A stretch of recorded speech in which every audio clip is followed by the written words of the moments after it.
take no more.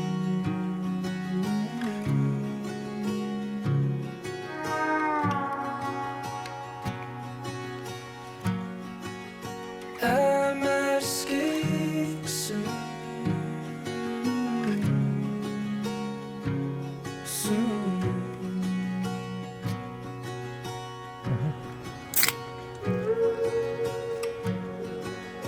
Get out of focus.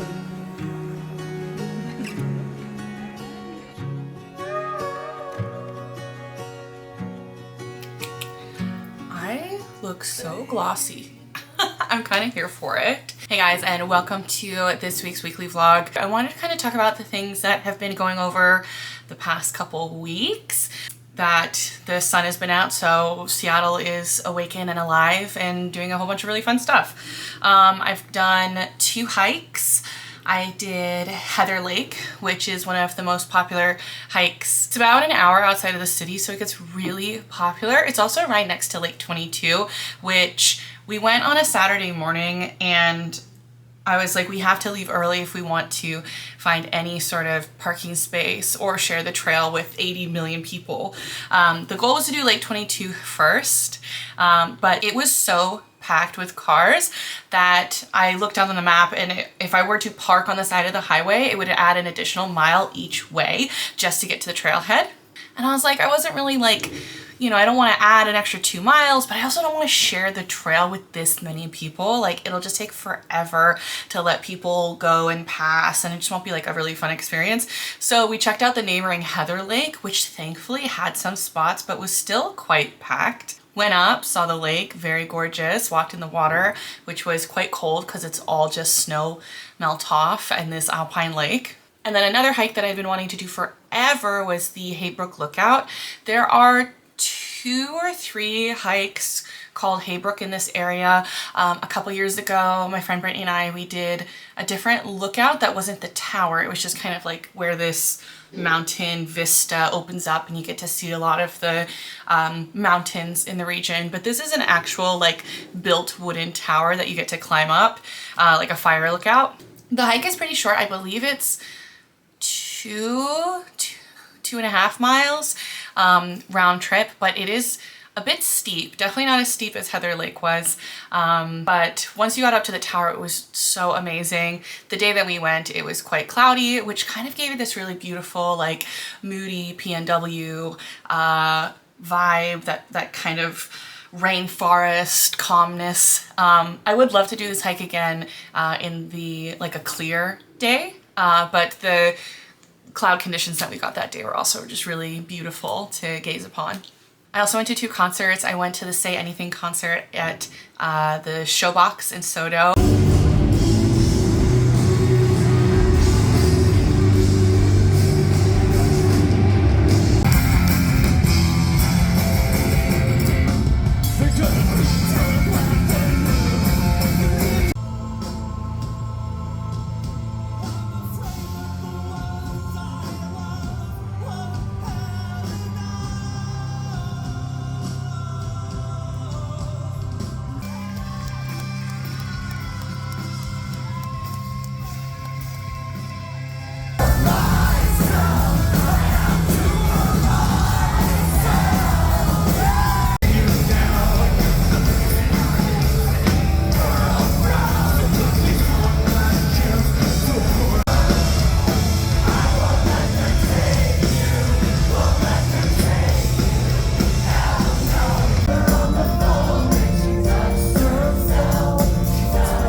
The 2 opening acts were amazing. Say Anything was so energetic. There was a mosh pit. I was in the pit fighting for my life in like a really fun and energetic way, and I haven't been in a pit like that probably since like the My Chemical Romance pit was really fun.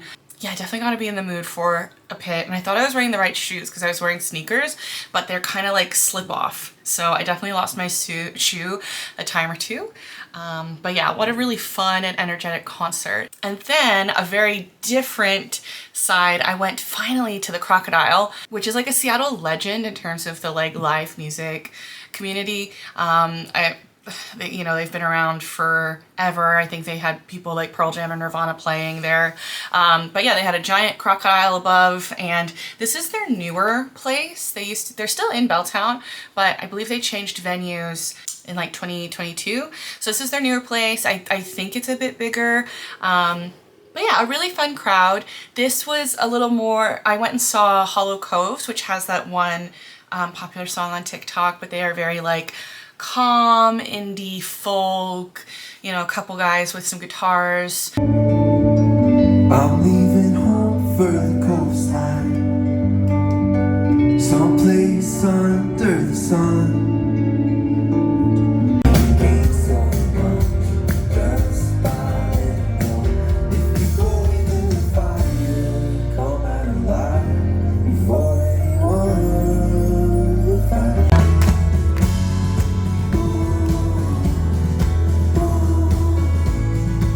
This time won't wait for us. It fades away so fast, and soon mistakes will pass. Let me hear. So make these moments last.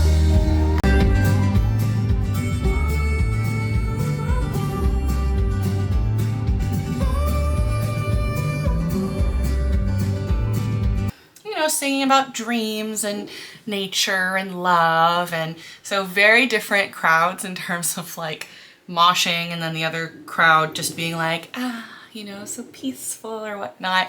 But yeah, crocodile is cool. I would love to mosh at the crocodile, so I would definitely go back again. It's like a really great spot to check out. So one of the reasons I wanted to like sit down and talk about like what's been going on is that a couple of friends and I have been trying pretty much every week to go out to lunch, and I've checked out a lot of really great new places in downtown Seattle. So I wanted to kind of give some food recommendations.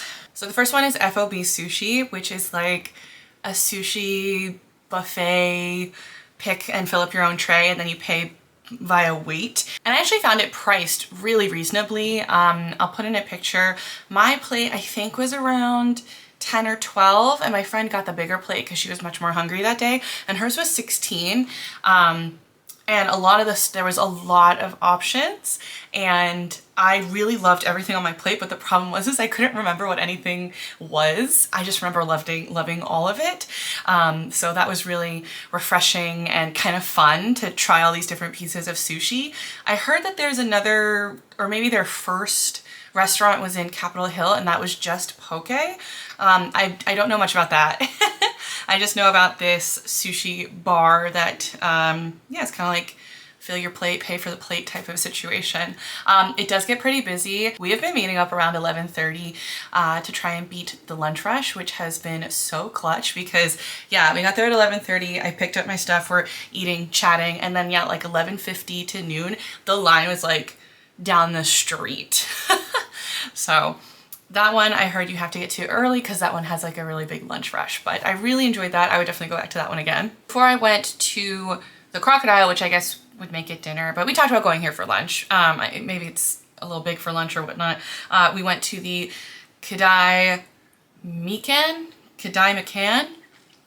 I'm so white. Which is Malaysian street food, which I have not really had that much Malaysian food before, so it's kind of nice to try something. I got kind of like the big plate with chicken curry, which the curry was fabulous. It had coconut rice, which I have just been lucking out so fabulously with coconut rice recently that it's now one of my favorite things. The peanuts, and yeah, it was just kind of fun. So I feel like I want to broaden my palette with Malaysian food more to kind of understand it and how it differentiates from the other Asian cuisines. But the place that it's at is super cute. Oh my god. And then probably my favorite for lunch would be Musubi Kai. This is downtown, and this was my first time having musubi, which is the packed rice with usually spam but other ingredients and wrapped in seaweed. So it's a really great price. So it's $4 or $5 per musubi. So I got two and they were so filling. Like I only ate half of the second rice on one, but I ate the toppings because they're so good.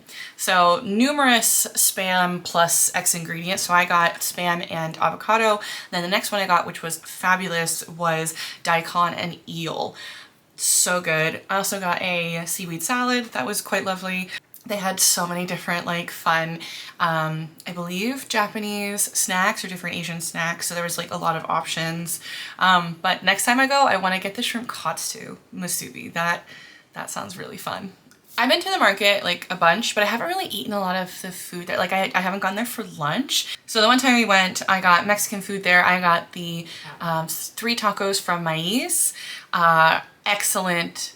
I think I got 3 different meats, and they hand make their own tortillas, and they have all these different corn and maize in their shop, you know, different varieties. But yeah, really some lovely Mexican food, like a great Mexican lunch of those 3 tacos. And another time, after when we were craving a little sweet treat, we went to Hellenica. It's a Greek cultured fermented yogurt company. They have so many fun flavors. I think I wound up this time getting the ube coconut because I wanted something fruity and light, but they had like a morning fog, matcha honey, so many different flavors that I was like, this is fabulous. I'll have to come back. The texture is so fun. It has that comfortness of like an ice cream, but the lightness of yogurt. It's not so heavy, and that tang is kind of there. That gives it that cultured yogurt taste. So definitely would love to go back there again. And yeah, so those have been kind of the lunch places that me and my friends have been checking out. Tomorrow is my dad's birthday, so I'm gonna spend the day with him. He's in Tacoma, so I'm going to go down there and check out the conservatory. I've been wanting to go there, but it's usually closed on the days that I'm there, so it's open. It'll be open tomorrow, so I'll be excited. And it's a beautiful time of year to go to look at plants. After that, maybe get a quick bite, but taking the ferry across to Vashon Island, he hasn't seen any of the Thomas Dambo trolls, and he just sent me a thing about, he sent me like a YouTube video he saw about the one on Vashon, which is the king, Oscar the Bird King. And there's a lighthouse, and yeah, he's never been to Vashon. So I'm like, we should do a cute little day there. That's gonna be Vashon for tomorrow. But this evening I have yoga in the park. My friend is visiting from out of town. And so yeah, the plan is to meet up with her, do yoga in the park, and then catch up and have some drinks and whatnot afterwards. So I'm excited for that. Not the most excited for yoga. I am so sore today for no reason. But yoga will probably be good for me, a lot of stretching. Yeah, happy in the sun. Being with the people, being with all of the beautiful people. She'll be playing the 7. She got it set up. Get out of focus. Oh, that's good. Something to remember for when we go a little bit faster.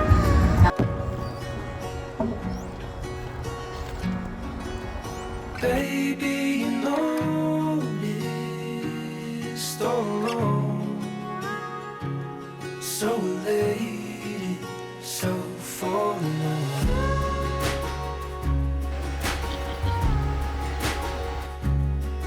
You hate to come from.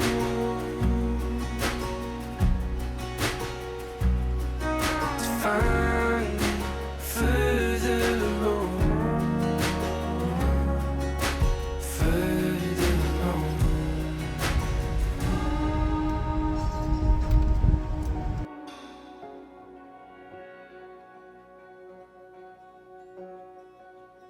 Who will you become?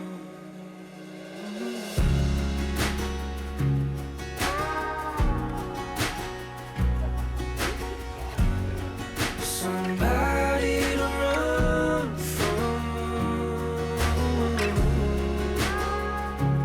from. Seek what you can't find.